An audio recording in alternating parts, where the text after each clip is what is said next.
সময়টা পার করে দিই।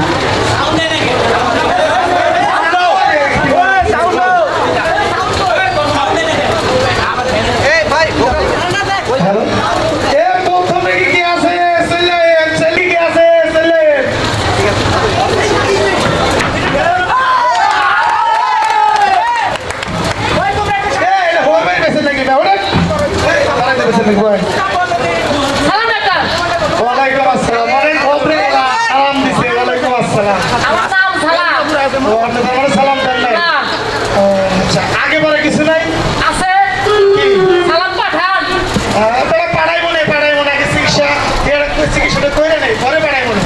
আচ্ছা সমস্যা কি এটা খুলে বলেন তো? সমস্যা ডাক্তার ব্যাঙ্গ কাম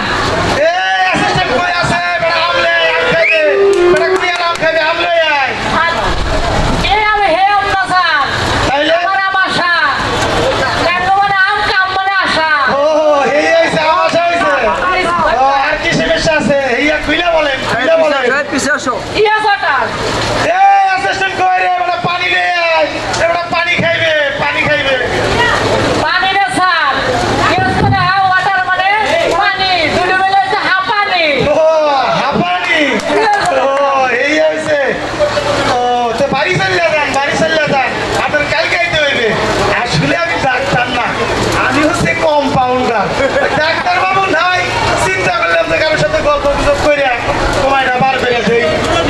আমিও তো ডাক্তার আমি রোগী না রোগী হলে আমার দাদি। ও হেইয়া এটা হইলে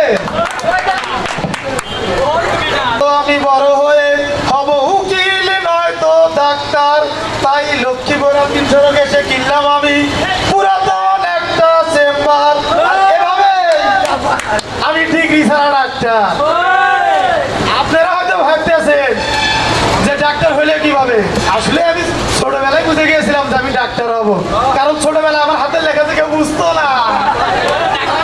আচ্ছা দেখি কোন রুগী টুগী আছে নাকি? প্রথম রুগী কি আছে?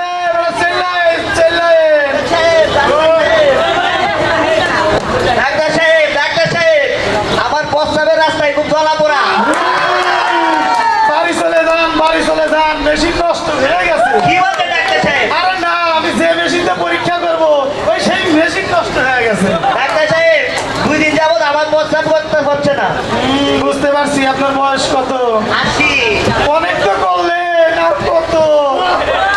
ডাক্তার সাহেব আজকে সকালবেলায় ভুল করে একটা মার্বেলকে কিনে দিয়ে ফেলেছি। ওই দেখি মারবেন খাইছে, মারবেন সকালে।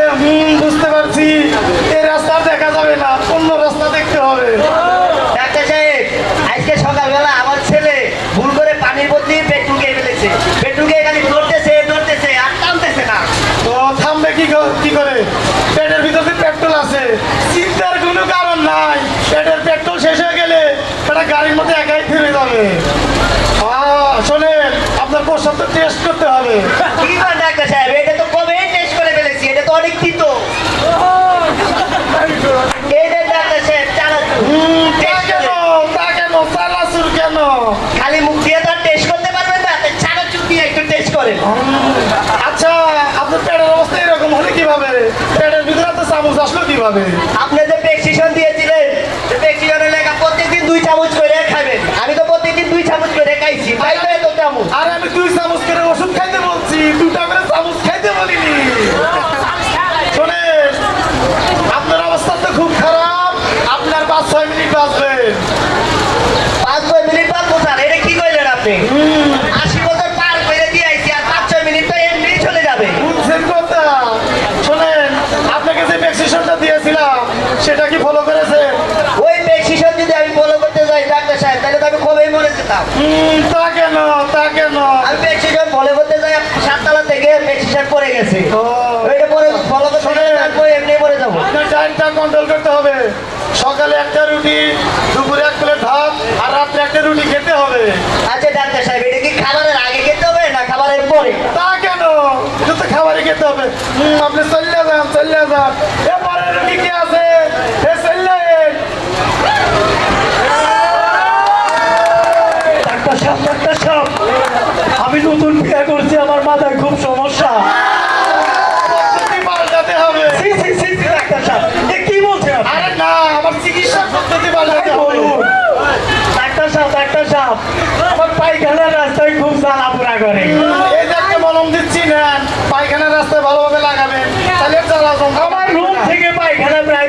দূরে।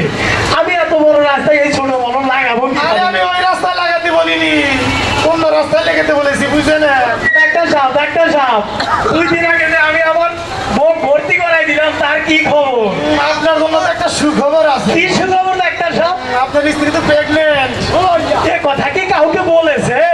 না না না, বললেন না, কারণ আমার বউকে সারপ্রাইজ দেবো। যখন আমার বউর ছেলে হবে আমি নিয়ে বলবো, এই নাও তোমার বাবু দিয়েছে। ডাক্তার সাহেব, আমার রিপোর্টের কি খবর? আমার রিপোর্টের অবস্থা খুবই খারাপ। কেন ডাক্তার সাহেব? 2-3 মিনিট বাঁচবে। বাঁচার কোনো উপায় নাই ডাক্তার না সাহেব? না, কোনো উপায় নেই। তাহলে আমি কি করবো? বাঁচবে তো 2-3 মিনিট, কি আর করবে? যান, আমার জন্য একটা ডিম সেদ্ধ করে নিয়ে আসেন। আমি তাই করছি। চলেন। আপনার তো 2টা বাচ্চা হয়েছে আপনার বোন। তুই তো হবে না কেন? আমার বউ পেটের অবস্থায় 80 কিটু দেওয়া না টু পাগলি টু, খালি টু ছবি দেখছে, এজন্যই 2টা হয়েছে। ও এইয়া, চলে যান, আপনার অবস্থা খুব খারাপ।